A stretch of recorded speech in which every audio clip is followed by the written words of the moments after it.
सभी का अनुमति से मैं अपने शोध की प्रस्तुति की शुरुआत करती हूँ।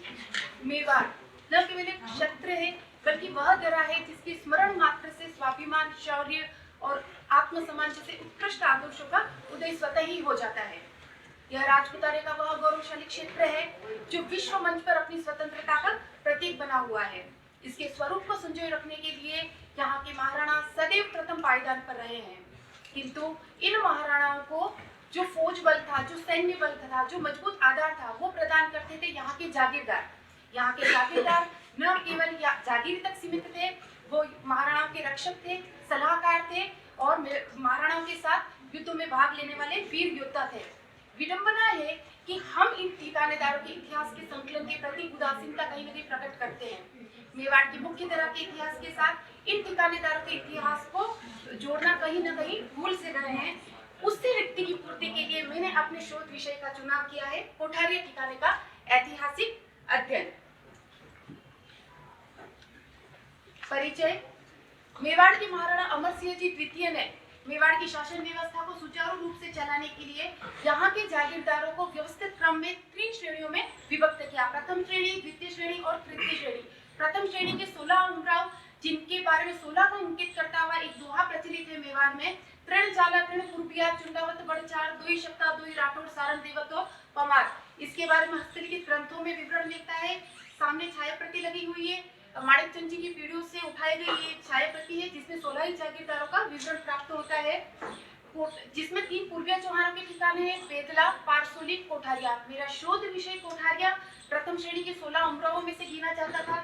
रियासतकालीन मेवाड़ की बात करें तो श्री नाथ जी को सुरक्षा प्रदान करने हेतु 1857 की क्रांति में, साथ ही मेवाड़ की रक्षा दूत का जो योगदान रहा उसमें अगर कोठारिया के किसी परिचय का बारे में बोले तो उसको किसी परिचय की आवश्यकता नहीं है। वर्तमान बात करें तो राजसमंद जिले के प्रसिद्ध तीर्थ स्थल श्री नाथ द्वारा से 5 किलोमीटर दूरी पर ये अवस्थित है। शोध के उद्देश्य इस ठिकाने के अनछुए जो पहलू है, अनछुआ जो इतिहास है, उनको आमजन के समक्ष लेके आना, यहाँ की सामंती व्यवस्था का विश्लेषण करना, यहाँ का जो स्थापत्य है, ठिकाने के गढ़, दुर्ग, बावड़िया, उन सब का संकलन कर उनका दस्तावेजीकरण करना, साथ ही यहाँ की प्रशासनिक व्यवस्था कैसी थी, स्वतंत्र कचहरियां किस प्रकार से काम करती थी और स्वतंत्रता संग्राम में इनकी भूमिका क्या रही, ये मेरे शोध के उद्देश्य है। इसके अलावा कोठारिया की तवारीख रानी मंगा की वो थी। रानी मंगा वो जो कि किसी वंश की वंशावलियों को रखते हैं, पीढ़ी दर पीढ़ी जाते हैं, उनके वैवाहिक संबंधों को, उनके युद्धों में भाग लेने पर अगर कोई वीरगति को प्राप्त हुए उनको सती प्रथा, अगर सती हुई है कोई रानियां तो उनके सारी जो सूचना है उनको संकलित करते हैं। महाराणा और रावतों के मध्य के पत्र व्यवहार, शिलालेख, गढ़, दुर्ग, राम मर्यादा की हस्तलिखित प्रति, इन सभी को मैंने अपनी शोध का आधार बनाया है। वित्तीय स्त्रोतों में विभिन्न साहित्यिक पुस्तकें, साक्षात्कार के अंतर्गत मेवाड़ के जो ठिकाने के जो रावला परिवार सदस्य हैं उनका और स्थानीय निवासी जो है उनका साक्षात्कार लेके मैंने सूचनाएं संकलित की है।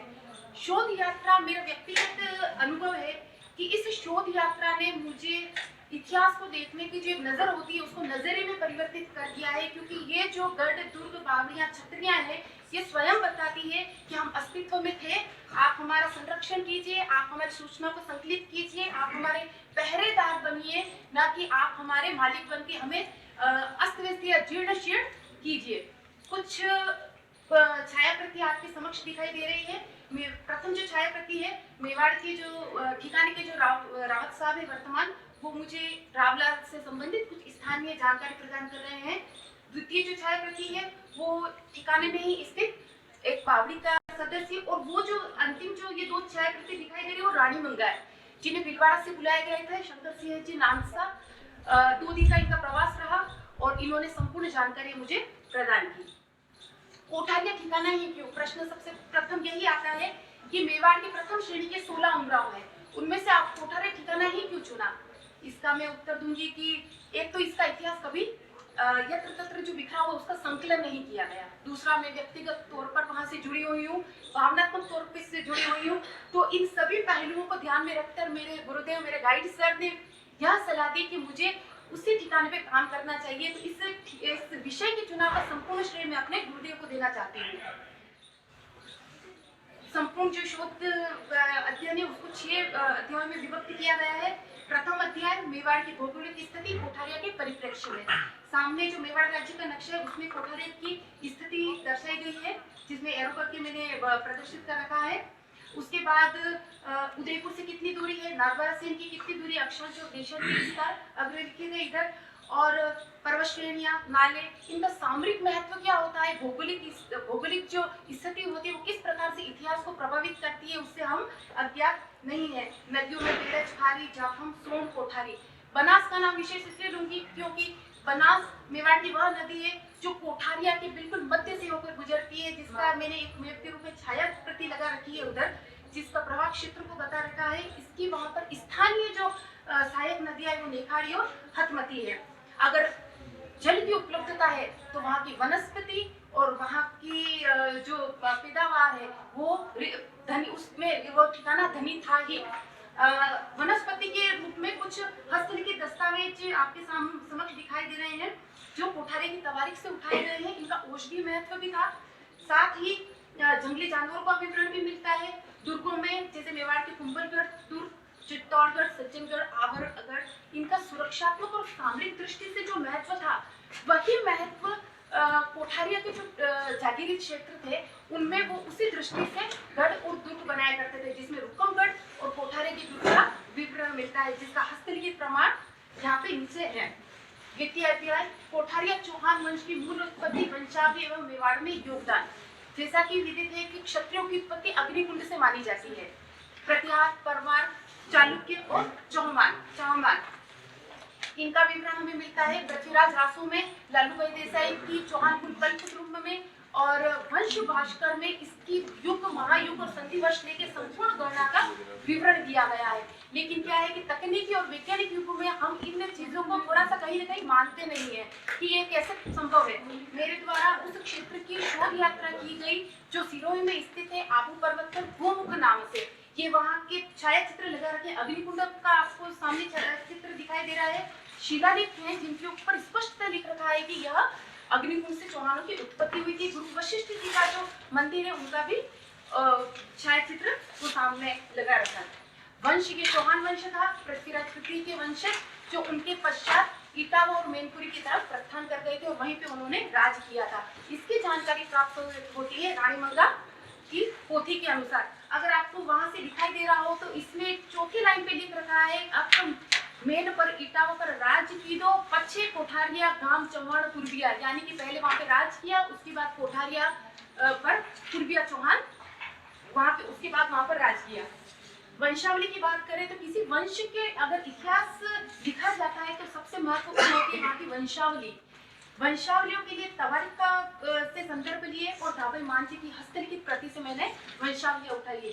लेकिन इसकी सटीकता के लिए मैंने रानी मंगा की पोथी को विवरण दिया और दोनों का तुलनात्मक अध्ययन करने पर इसमें 9 पीढ़ियों का अंतर आया। दोनों ही वंशावलियों को मैंने अपने शोध के अंदर संकलित किया है। कोठारिया से निकले विभिन्न शाखाओं के गांव गुंजोल, मोरवा, फलीचरा, काजियावाद जो उसके आसपास ही बसे हुए हैं। ठिकाने में अगर किसी रावत की देवलोक गमन होने पर उनके जो उत्तराधिकारी होते थे उनकी तलवार बंदाई से पूर्व राज्य के द्वारा वो ठिकाना खालसा कर लिया जाता था, जब तक कि आप वो उत्तराधिकारी शुल्क जमा नहीं करवा देते हैं। कोठारिया ठिकाना इसलिए विशेष है क्योंकि उनके पुरखों के समर्पण क्या उसकी एवज में इनके लिए उत्तराधिकारी शुल्क माफ था। इससे हम उस ठिकाने की महत्ता का अंदाजा लगा सकते हैं। मेवाड़ के प्रति जीवन समर्पण के किस प्रकार से बाहर से इटावा और मैनपुरी से कोठारिया के पुरखे आए और उन्होंने यहाँ पर मेवाड़ की रक्षा की योगदान दिया और उन्हीं के वंशजों को कोठारिया ठिकाना प्राप्त हुआ। सर्वप्रथम मानक चंद जी आते हैं जो महाराणा संग्राम सिंह जी के समय खानवा और बयाना के युद्ध में भाग लेते हैं और वीर गति को प्राप्त होते हैं। दूसरे रावत खान जी इनकी संतति में जिन्होंने अन्य सामंतों के साथ मिलकर कुंभलगढ़ दुर्ग में उदय सिंह जी को जूठन उनका खाकर उन्हें नजराना प्रदान किया और उन्हें महाराणा घोषित कर मेवाड़ का भविष्य निर्धारित कर दिया गया। शोध में नई चीज ये सामने आई है कि चौहान होने के बाद ये खान क्यों लगाते हैं। मैंने इसके बारे में अध्ययन किया और ये पता लगाया कि महाराणा विक्रमादित्य के समय रावत खान जी उर्फ दलेल सिंह जी, नाम इनका मूल था दलेल सिंह जी, जिन्होंने रूमी खान नामक एक व्यक्ति को अभद्र व्यवहार करने पर उसका सिर धड़ से अलग कर दिया था। तो महाराणा विक्रमादित्य ने उस समय इन्हें कहा था, वाह खान साहब वाह। तो उस कारण से इन्हें खान की उपाधि दी जाती है। इनकी वीरता, इनके शौर्य के एवज में इनकी संतति में 3-4 पीढ़ियों तक यह खान की उपाधि धारण की गई है। 1567 के युद्ध में पाटन पोल पर इनकी वीरगति होने के हस्तलिखित प्रमाण प्राप्त होते हैं। अगर प्रथम लाइन आपको विजिबल हो रही है तो स्पष्टता लिख रखा है, रावत खान जी महाराणा उदय सिंह जी के बार में बादशाह से लड़ाई में पाटन पोल पर काम आया, अर्थात वो पाटन पोल पर वीरगति को प्राप्त हुए। इनकी संतति में आगे तातर खान का विवरण आता है, जिनके हल्दी घाटी युद्ध में वीरगति प्राप्त होने के प्रमाण प्राप्त होते हैं। तातर खान और पच्छावा मानसिंह के मध्य जो कटाक्ष भरा वक्तव्य हुआ था, उससे केसरी सिंह बारक ने प्रताप चरित्र में काव्य रूप में उकेरा है। और अगर उस वक्तव्य को जैसे मैंने पूरा अपने थीसिस में दिया है उसको पढ़ते हैं तो एक रोंगटे खड़े होने वाली बात है कि किस प्रकार से तातर खान जी ने मानसिंह कच्छावा को उलाहना दी है। उसके बाद इनकी संतति में रावत रुकुमांगन जी, उदय भान जी का विवरण आता है, जो विभिन्न महाराणाओं के काल में इनका योगदान रहा है। रुकुमांगन जी के वीरगति के होने के प्रमाण प्राप्त होते हैं महाराणा राज सिंह जी के समय शहजादा आजम के युद्ध में। इनकी छतरी आज भी कोठारी ठिकाने में बनी हुई है और इतनी खूबसूरत है जिसे देखकर मतलब स्वयं लगता है कि वो छतरी स्वयं बता रही है कि मेरा इतिहास क्या था। महाराणा भीम सिंह जी ने श्रीनाथ जी के विवरण विशेष तौर पर मैं बल देना चाहूंगी कि महाराणा भीम सिंह जी ने इच्छा जाहिर की कि श्रीनाथ जी को उदयपुर लाया जाए। तो वहाँ के जो पुरोहित थे उन्होंने ये बताया कि पीछे होलकर का देवस्थान की संपत्ति लूटने का विचार बन रहा है। भीम सिंह जी ने तत्कालीन रावत विजय सिंह जी को ये आदेश दिए कि आप अन्य सामंतों के साथ जाइए, देवस्थान की जो संपत्ति उसको सुरक्षा प्रदान कीजिए, साथ ही आप श्रीनाथ जी को भी सुरक्षा प्रदान करवाइए। श्रीनाथ जी उदयपुर पधारे, पीछे की तरफ अगर होलकर का आक्रमण हुआ उस समय विजय सिंह जी ने युद्ध किया और वो वीर गति को प्राप्त हुए। श्रीनाथ जी जब उदयपुर पधारे तो यहाँ के लोगों की आस्था को देखकर एक स्वरूप की पूजा आज भी होती है, जो आज यहाँ पर श्रीनाथ जी की हवेली के नाम से प्रसिद्ध है। मुझे विचार आता है कि जिन रावतों ने लोगों की आस्था के लिए अपने प्राणों की आहुति दे दी, हम उनके इतिहास को नहीं जानते।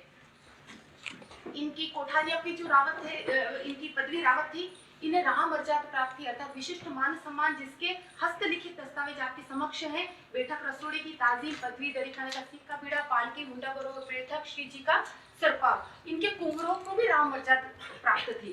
साथ ही ये कुछ एक छाया चित्र दिख रहा है जो दरबार की बैठक व्यवस्था है, मेवाड़ा राज्य की दरबार की व्यवस्था। महाराणा के दाईं ओर की जो बैठक होती थी उसे बड़ी ओल कहा जाता था, बाईं ओर की बैठक को मुंडा बरोबर बैठक कहा जाता था। ये भी एक विशिष्ट सम्मान था। एरो के निशान करके मैंने कोठारिया वालों का स्थान बता रखा है कि कोठारिया वालों का स्थान तृतीय क्रम में बैठक में उन्हें स्थान प्राप्त था। उसी क्रम में कुंवरों की जो ओल दिखाई दे रही है, उनको जहाँ पे रावत साहब बैठते थे उसी क्रम में उन्हें भी स्थान प्राप्त था। चौकी इनको सोमवार को एज ए गार्ड दिन रात की इनको चौकी देनी पड़ती थी। दशहरे पर जो श्री जी महाराणाओं का जो पोशाक होती धारण की हुई वो प्राप्त करने का अधिकार कोठारिया के रावतों का था। ये इस प्रकार से अन्य ठिकानों से अलग अपनी एक पहचान बनाता है। जुहार और ताजीम। जुहार मेवाड़ में एक ऐसी शब्दावली है जो किसी को मान सम्मान देने के लिए प्रयुक्त की जाती है। जैसे महाराणा अगर रावत साहब को कोई पत्र लिख रहे हैं तो वो प्रथम लाइन सही के निशान के बाद प्रथम लाइन लिखते हैं कि सस्ती श्री हुजूर रावत साहब मारो जुहार मालूम होवे। मान सम्मान देने के लिए ये शब्द का प्रयोग किया जाता है। और रावत साहब अगर दरबार में जा रहे हैं और अगर वो जुहार करते हैं तो महाराणाओं की तरफ से उन्हें ताजीम दी जाती थी। ताजीम मान सम्मान का एक प्रतीक है जिसमें ये पूर्ण ताजीमी के अधिकार थे। महाराणा यदि अपना दायां हाथ अपने हृदय पर रखते हैं तो इसका मतलब वो पूर्ण ताजीम, और नाभि पे रखते हैं तो वो अर्ध ताजीम होता है। इसके हस्तलिखित प्रमाण भी प्राप्त होते हैं।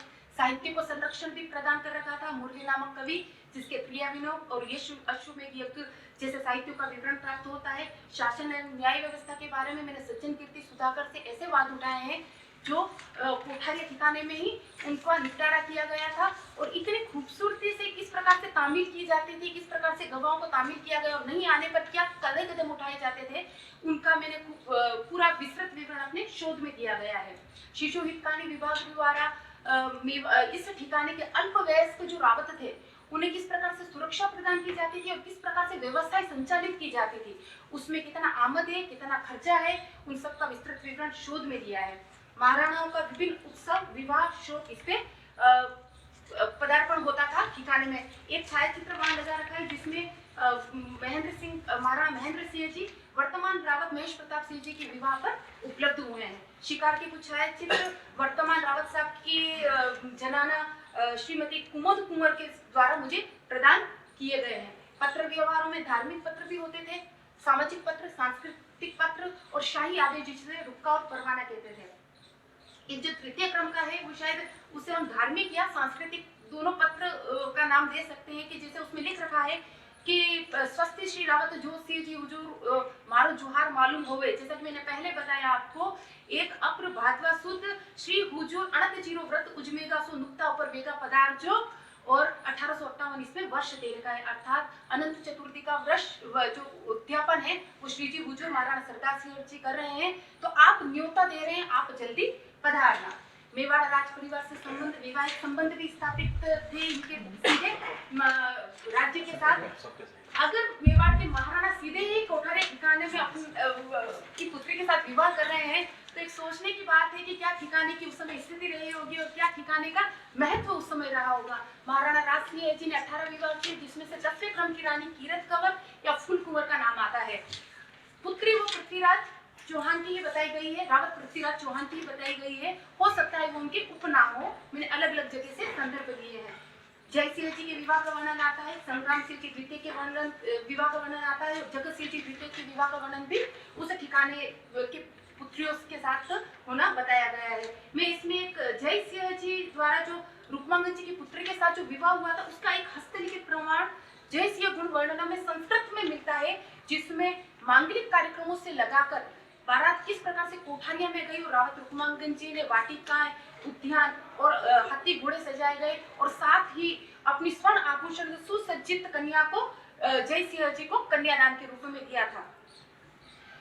तृतीय अध्याय कोठारिया ठिकाने की सामाजिक एवं आर्थिक स्थिति ऐतिहासिक परिप्रेक्ष्य में, किस प्रकार से वहाँ पे मर्दाना महल, किस प्रकार से जनाना महल, ये दोनों की छाया प्रति ऊपर का जो है वो मर्दाना महल है और नीचे का वो जनाना महल है। दोनों ही सटे हुए थे, लेकिन इनका पोर्शन बिल्कुल अलग अलग होता था। जनाना महल के कुछ प्रोटोकॉल होते थे जो उन परंपराओं को उसी ठिकाने अनुरूप निभाया जाता था।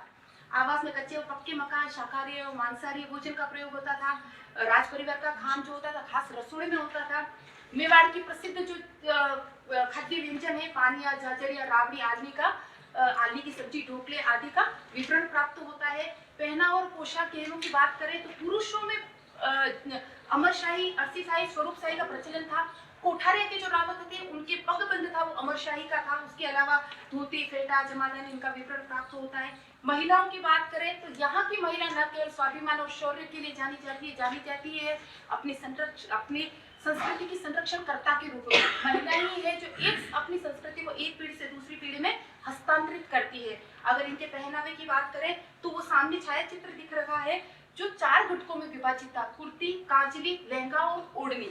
उसके साथ पुरुषों के भी आभूषणों का विवरण मिलता है। महिला को आभूषणों का छायाचित्र सामने दे रखा है, जिसमें शीश से लगाकर नख तक आभूषणों में रिखा, रखड़ी, पोड़, बोर, शीश फूल, आड़, टुस्सी, बाजू, कट्टा, पोंचे, हथ फूल आदि इनका विवरण प्राप्त होता है। मेवाड़ के सारे भूभाग को आगे कंटिन्यू करूंगी मैं।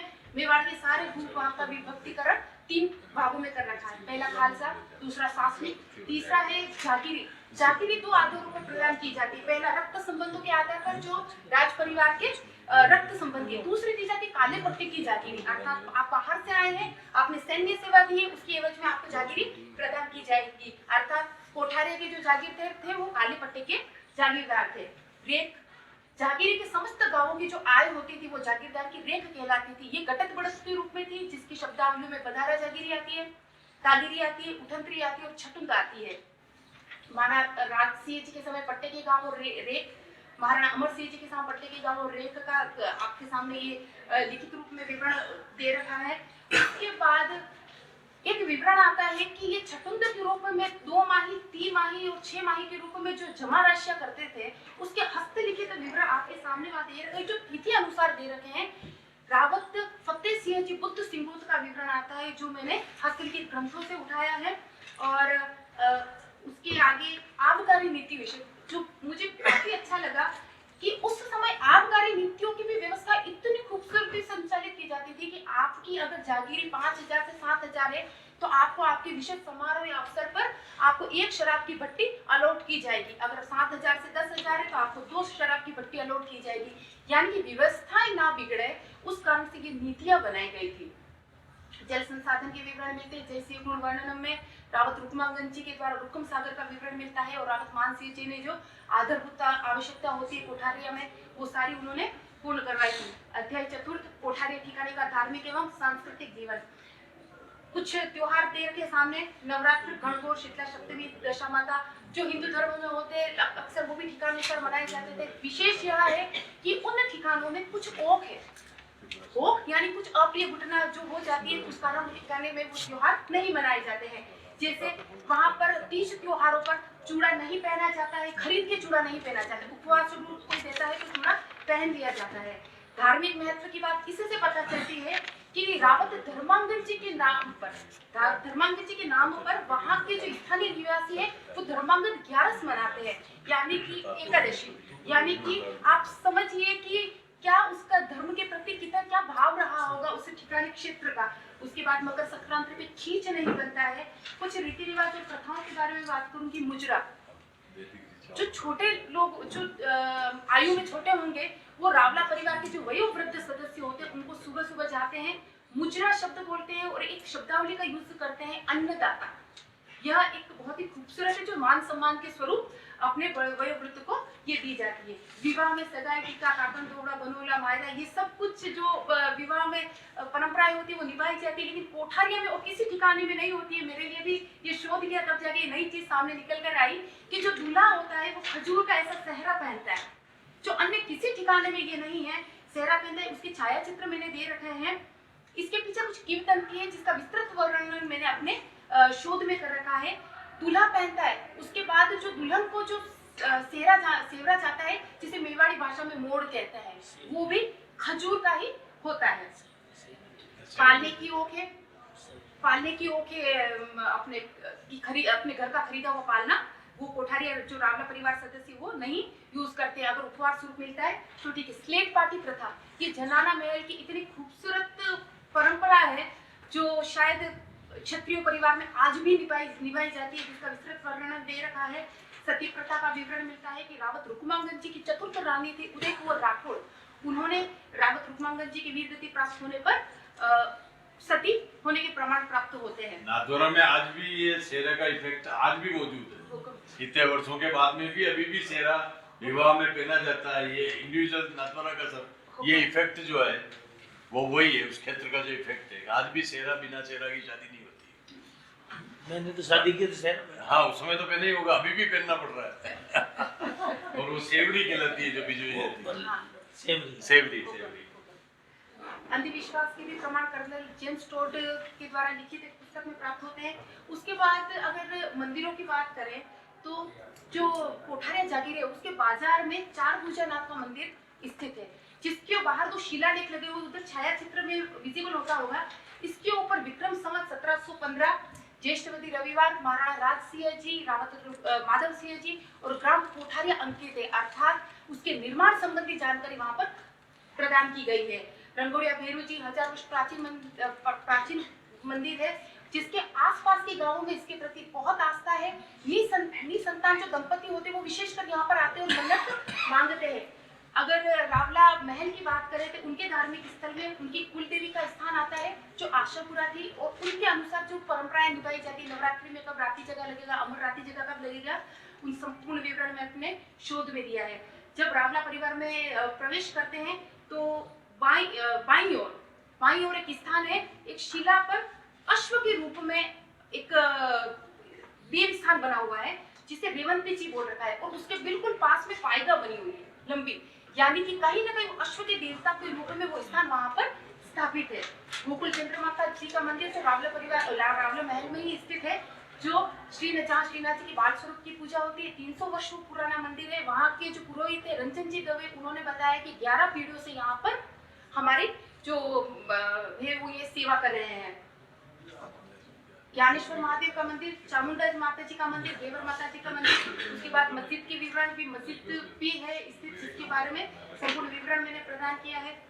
जैन मंदिर में 2 मंदिर मिलते, बहुत ही खूबसूरत आदिनाथ जैन मंदिर जिसमें श्याम रंग की प्रतिमा है, और उसके ही समक्ष एक पार्श्वनाथ जैन मंदिर है जिसमें श्वेत रंग की प्रतिमा है, जिसे वासुपुजी के नाम से जाना जाता है। उस श्वेत रंग की प्रतिमा जिस आसन पे है, उस आसन के ऊपर कुछ उकेरा हुआ लिखित रूप में है, जो लिखा हुआ है कि ताड़ाजी व रामधरा जी नामक कोई ऐसे उशावक थे जिन्होंने प्राणियों के कल्याण के लिए इस मंदिर की स्थापना की थी। इसी मंदिर के बाहर 2 शिलालेख मिलते हैं। उस शिलालेख में लिखा हुआ है कि कोठारे के श्रावक समुदाय द्वारा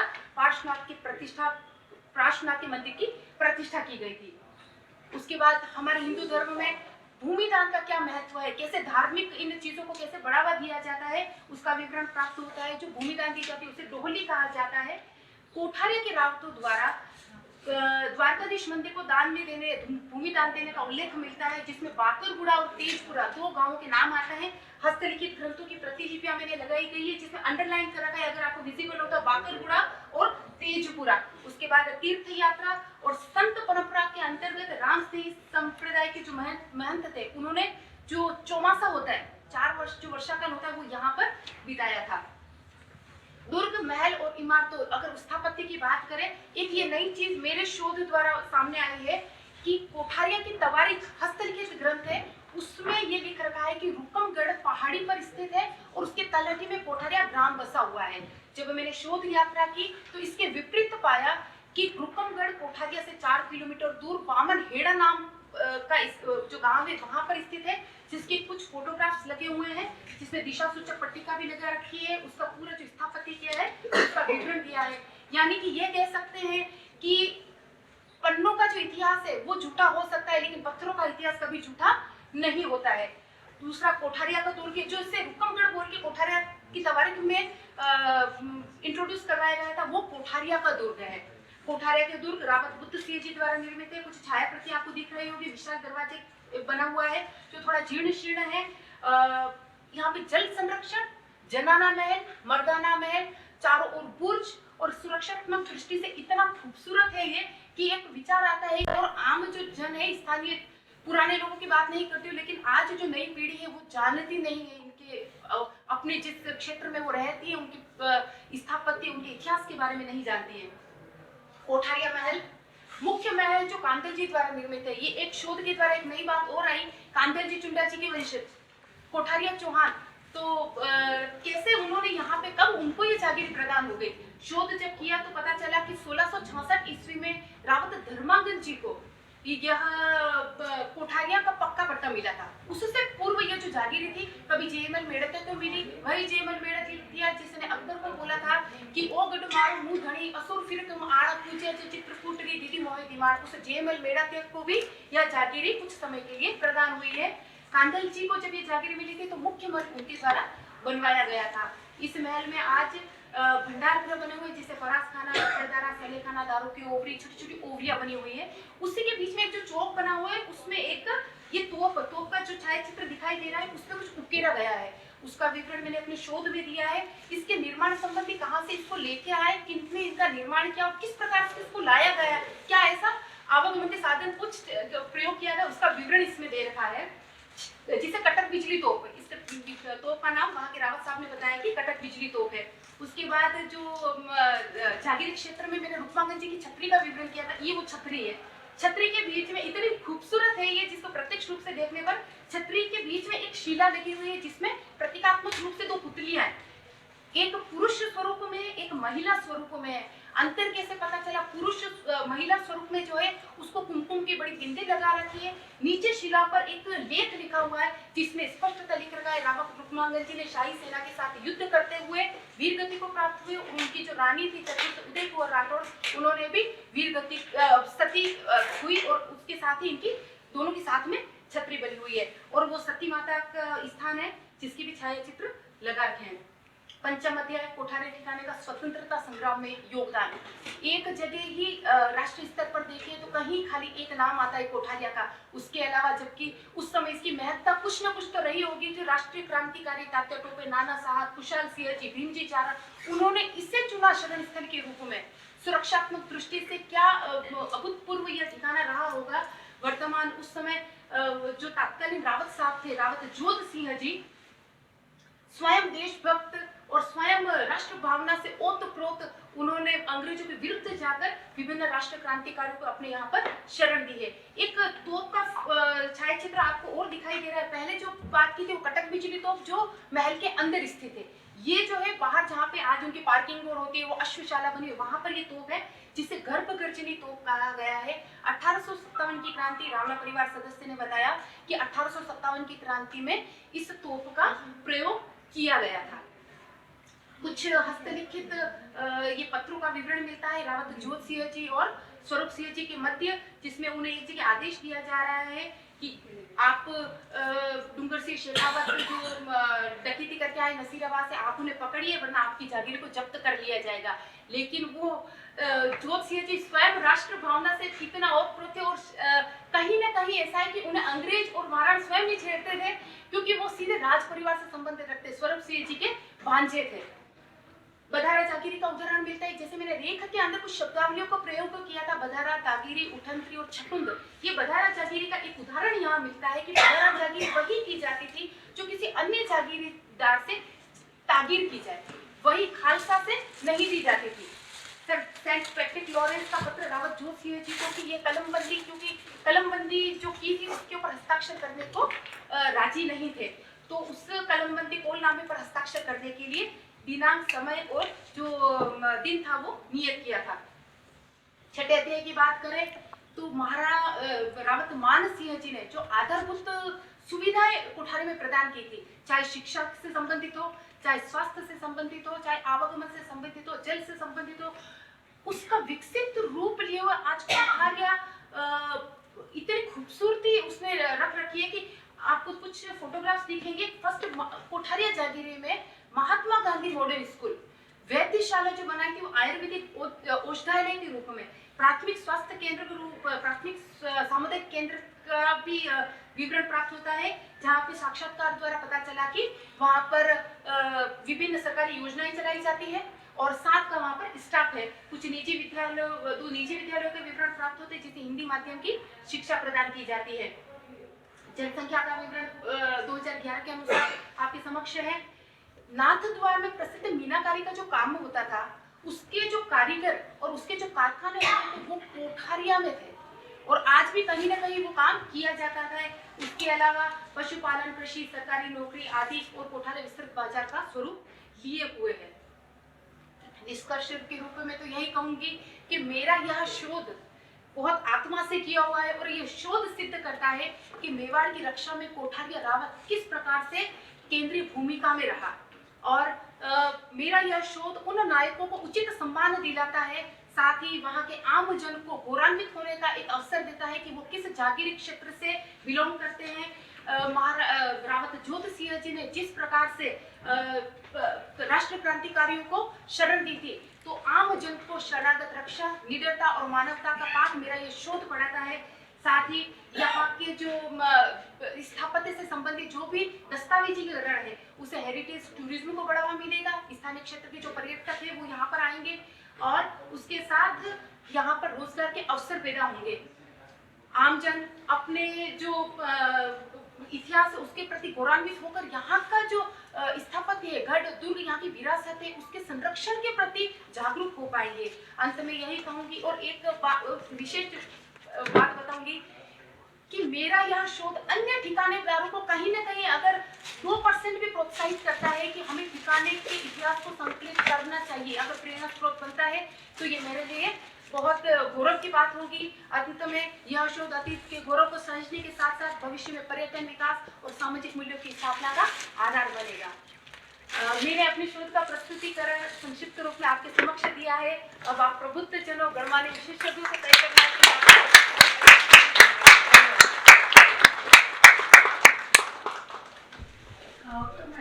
और आपने जितनी मेहनत से आपने जितनी मेहनत से लिखा है उतने ही जोश से आपने प्रेजेंट भी किया है, तो आपको बहुत बहुत बधाई। और मुझे बहुत खुशी है कि जो मैंने स्टार्टिंग में भी कहा था, जब मैंने थोड़ा सा बताया था कि जो काम हो रहे थे, प्रोफेसर लाल, प्रोफेसर निगम, आरती व्यास, GN शर्मा, इन लोगों ने जो किया वो बीच में टूट गया था, आपने उसको दोबारा से शुरू किया। और सबसे बड़ी बात यह है कि आपने देशज स्रोतों का उपयोग किया है जो कि मोर रिलायबल है।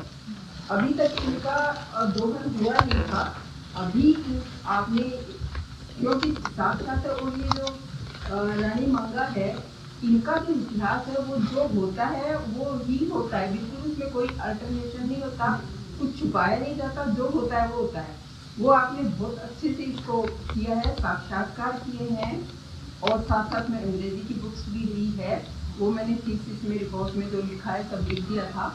तो आपने बहुत अच्छा किया और मुझे बहुत खुशी है कि मैंने भी 2010 में, मेरे को लगता था कि ये ठिकानों पे काम नहीं हो रहा है, 2010 में पुणे यूनिवर्सिटी की सिल्वर जुबली थी, तो मैंने वहाँ पे राजस्थान के ठिकानों पर पेपर पढ़ा था। तो मराठों का राजस्थान के ठिकानों में योगदान, मतलब वो इधर आए थे तो उनका मतलब आपस में जो था वो, उस पर एक पेपर पढ़ा था मैंने वहाँ पे, और फारसी स्रोतों के आधार पर।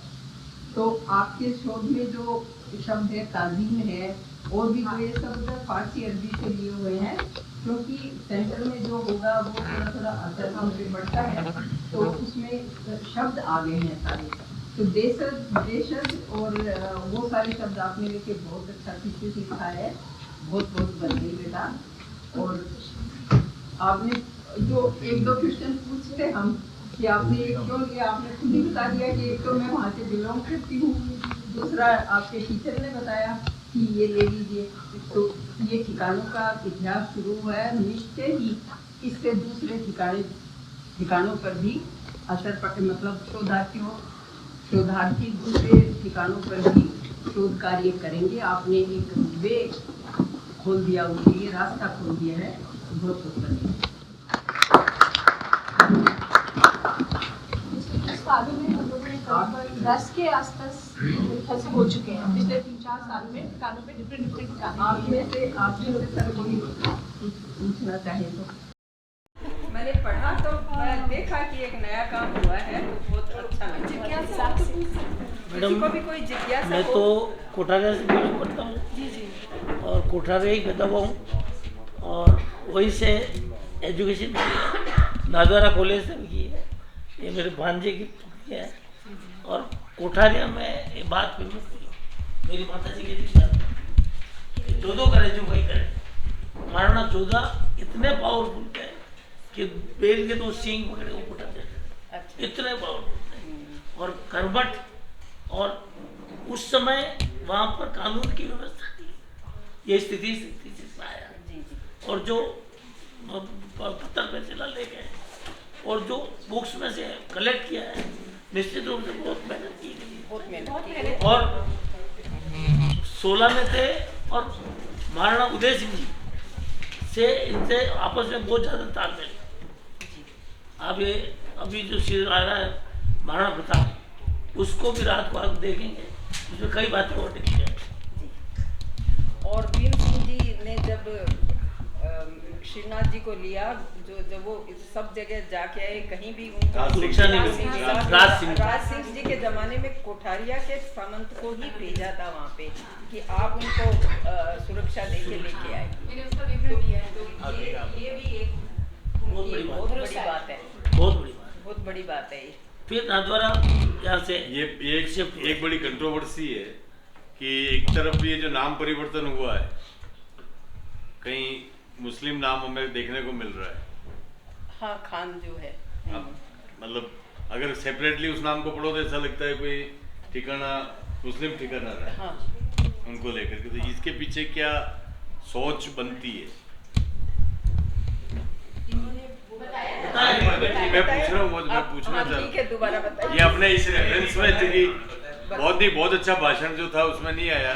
फर्स्ट जब आता है ना रावत खान नाम आता है, तो मेरे दिमाग में सबसे फर्स्ट जो थॉट आया था ना, मुझे लगा या तो ये कन्वर्ट हुए या फिर इन्होंने वैवाहिक संबंध स्थापित किया या मुस्लिमों के अंडर में ये ठिकाना रहा होगा। लेकिन जब शोध किया तो पता चला कि कुछ बुक्स का अध्ययन किया तब पता चला कि रावत खान जी महाराणा विक्रमादित्य के जब दरबार में थे तो रूमी खान नामक जो एक मुस्लिम था उसके अभद्र व्यवहार करने पर उन्होंने उसका सिर धड़ से अलग कर दिया। तो उन्होंने उसी समय बोल दिया कि एक उनको प्रोत्साहन देने के लिए कि वाह खान साहब वाह, तो वो एक उनकी उपाधि बन गई कि तब से रावत खान साहब रावत, उनकी उपाधि पीछे खान खान लगा रहे। 3-4 पीढ़ियों तक उनकी जो संतति में इस खान को वो उपाधि को धारण करते रहे।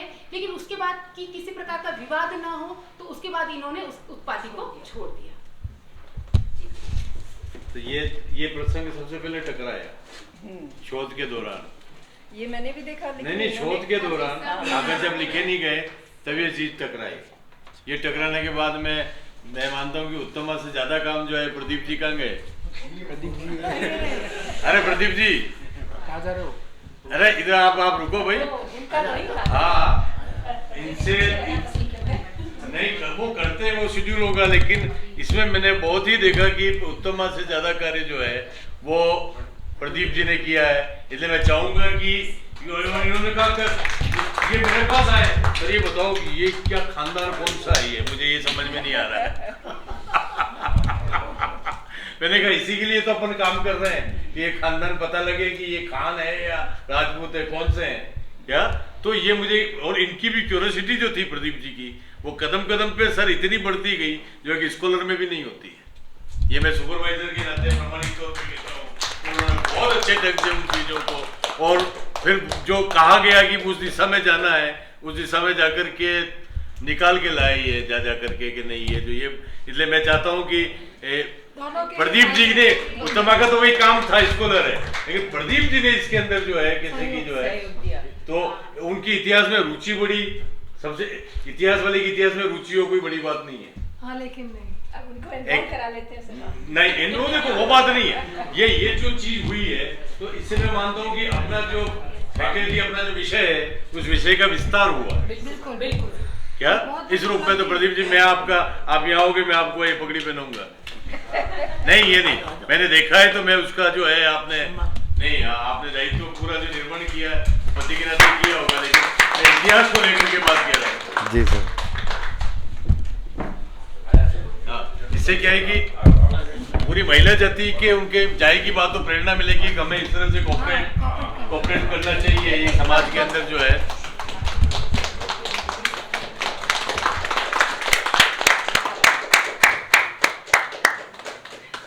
और अब आगे भी इतिहास पढ़ते रहो आप।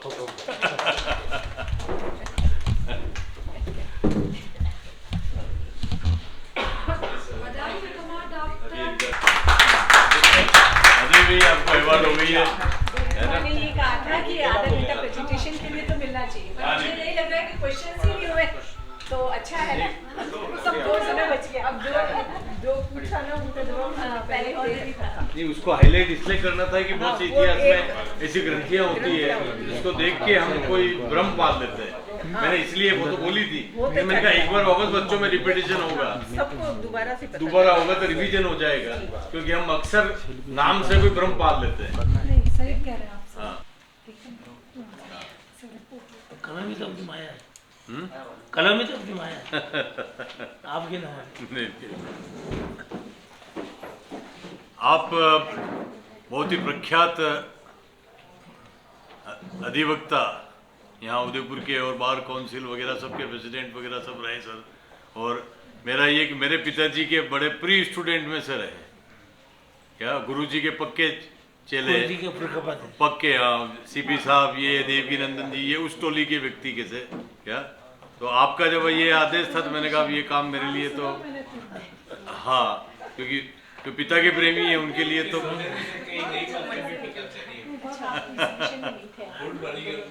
और साहब वो तब अल्टरनेट फ्यूर आता था, वेदा जी के पास जाते कुछ पिला देते हैं तो बोल देते थे, उतरता नहीं था। उनके बाद 3-4 बार जाने के बाद टोटल थोड़ा यार बिल्कुल जज ही नहीं होने देते, कोई मतलब कुछ क्या नहीं।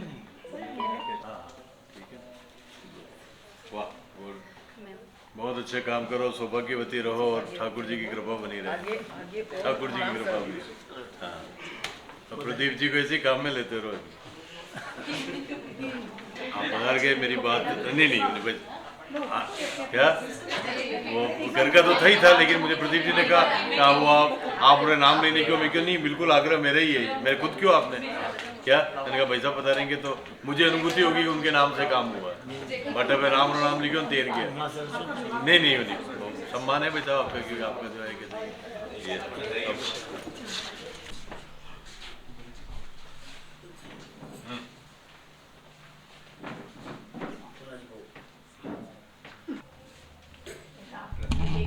प्रेजेंटेशन देखे हैं बहुत सारे ना। नहीं बहुत अच्छा प्रेजेंटेशन, धारा प्रवाह, बहुत धारा प्रवाह के चुनाव लड़ने वाली। हाँ बिल्कुल हाँ यूँ, और वो कॉन्फिडेंस लेवल इसलिए क्या प्रोफेसर पुष्पा जी यही है, इसलिए क्या वो स्वाभाविक रूप से बनता है। क्यों रहता है कि भाई अगर कोई दूसरा ऐसा हो तो थोड़ा आता है कि भाई ये चीज है कैसे, मैंने ये दिया, मैंने कहा मात्र मसला है और कुछ नहीं, ज्यादा ध्यान नहीं रखना बस, तो वो एक थोड़ा सा अपने को आधार मिल जाता है क्या यूँ। और फिर काम किया, खुद ने काम किया होता है, अने ऊंचा प्रदीप जी बोल सके। अरे नहीं प्रदीप जी देखो, नहीं वो तो जो रास्ते में चला नहीं, जो रास्ता चला होता है उसको पता होता है कहाँ होटल लेने, कहाँ क्या है, कहाँ खड्डा है, कहाँ उसको पता होता है। नहीं प्रोफेसर, पर एक चीज मानोगे जी, उनका कॉन्फिडेंस बता रहा था, इनका संरक्षण निर्देशन साथ रहा होगा, कॉन्फिडेंस उसका अपना खुद का है। नहीं कॉन्फिडेंस तो खुद का कॉन्फिडेंस तो खुद का है। मैंने कहा भाई कोठारिया, चूंकि आप कोठारिया के मतलब की बांधे हो, तो मैंने कहा कि आपका दायित्व बनता है कोठारिया के ऊपर काम शेष है, और 2 इवेंट ऐसी है, श्रीनाथ जी और तात्या टोपे और आजादी का आंदोलन, ये अपने आप में कोठारिया को सभी ठिकानों से अलग करते हैं, और ये चीज लोगों के ध्यान में आजकल नहीं है, तो आनी चाहिए, क्योंकि 2 ही पहलू हैं, हम राष्ट्र को छोड़ दें और अध्यात्म को छोड़ दें, बचा क्या हमारे जीवन में, और दोनों पहलू वहाँ पूरे हो रहे हैं। कोठारी अपने आप में हाँ, ये उसकी ब्यूटी है। ये रकमगढ़ बताया ना, हाँ वहाँ अंग्रेजों की फौज आ गई थी, और जो दुर्ग बताए ऊपर, वहां से जो तोप बताई थी वो तोप छुट्टी, वो अंग्रेज वहां से आधे ऊपर वो कोठारी तक नहीं आ पाए। बाकी तो दुर्ग बहुत लंबा चौड़ा बना है, और उसको खोद के लोग सामान निकाल ले गए। वो कागज अपन वहीं पढ़ लेंगे। मैडम हमारे यहाँ इतिहास शोध परीक्षा है बच्चों की। सर आप बता रहे हैं, अब आप नहीं वाइवा हो चुका सर, ये बार हो चुका सर, प्लीज सर नहीं अब आप बता रहे हैं। पहले आप इन देखो आप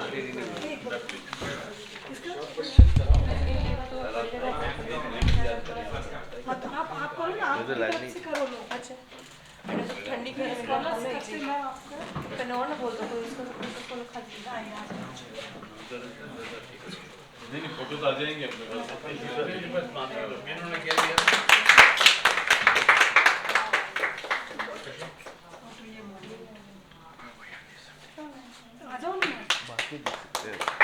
एक्चुअली वीडियो चल रहा है।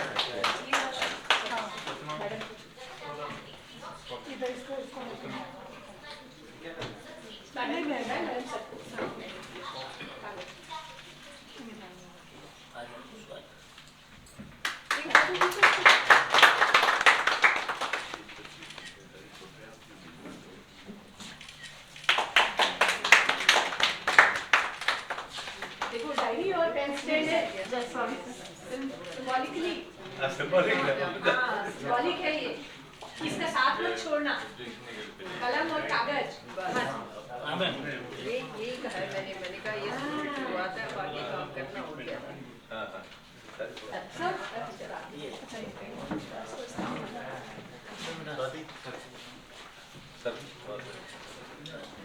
हाँ लेना बेटा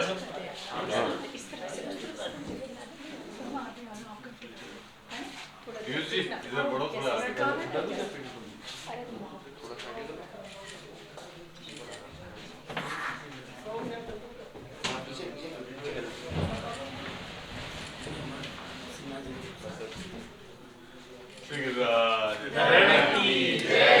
बोले कलिंग पूछरी के लोटा की हूँ बोल श्री राधे। अरे बजा मारे कटे नहीं अरे बस अरे सिमान जी आप ला रहे हैं माने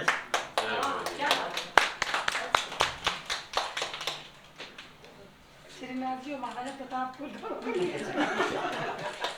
रुकना हो।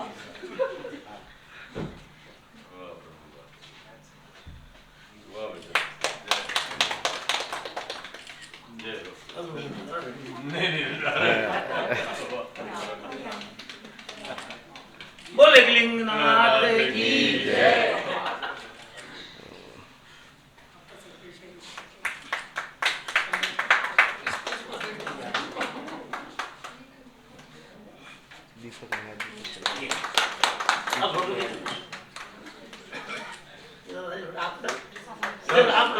अरे सर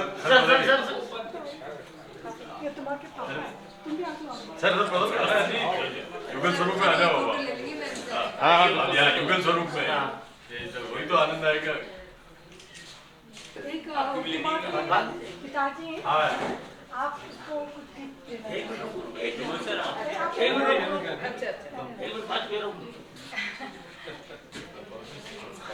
सर बेटी बता के नहीं सर आप तो वही रहो आप हाँ ये बहुत सर बहुत हम देर स्त्री बाद भाव हम संचारी भाव है संचार करते रहेंगे।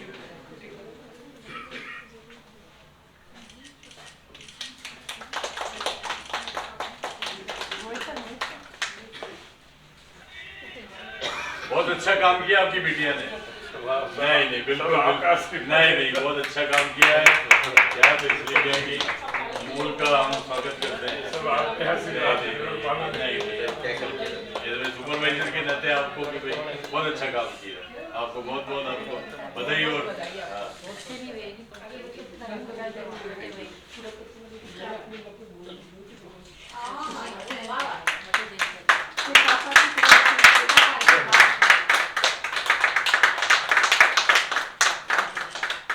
अपना एस्टिमेट बढ़ता जा रहा है ना।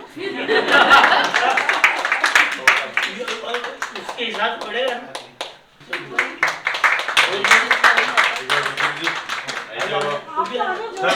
सर एक बार बता रहे हैं आप तुम्हारा एक बात है कि वो अपना पूरा ये पूरा गौरव पूरा ले लेना बेटा। हाँ सर सर बता दी। आओ ना। हाँ मैम। अब इतने कैमरे किसकी तरफ देखूं मैं? वो आ जाएगा आपको एक तरफ ही रहेगा बस। बोले लिंगनाथ की जय। बोल गिरिराज की जय। बोल श्री राधे। पूछ जी के लगते खूब खूब प्यारे।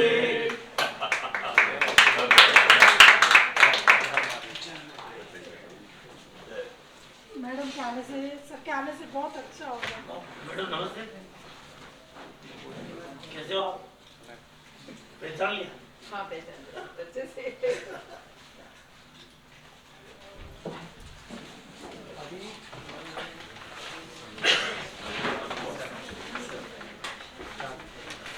अरे भाई सब प्रसाद एक मिनट